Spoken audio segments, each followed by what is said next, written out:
I lavori ai giunti dei ponti della SR 308 e del ponte Darwin dovevano finire giovedì 12 settembre, invece in questo venerdì mattina ci si è trovati di nuovo in coda.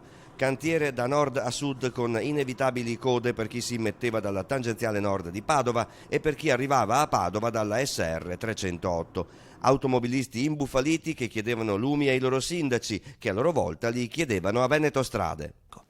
Ha ricevuto molte segnalazioni stamattina? Moltissime. Nella giornata di oggi contatterò nuovamente Veneto Strade perché l'accordo era quello di sospendere i lavori. Speriamo che Veneto Strade risponda al sindaco di Cadoneghe perché a quello della vicina Vigonza dopo una settimana hanno detto di arrangiarsi in internet. Risposte praticamente da quanto avevamo chiesto di attenzionare relativamente a fasce orarie, all'esecuzione il sabato, la domenica e di notte, al momento non sono arrivate. Sul sito di Veneto Strade il primo cittadino vigontino ha scoperto che i lavori sono stati sì sospesi questo venerdì pomeriggio e lo saranno fino a giovedì 19 mattina. Altro che cantieri nel fine settimana o di notte per ridurre i disagi.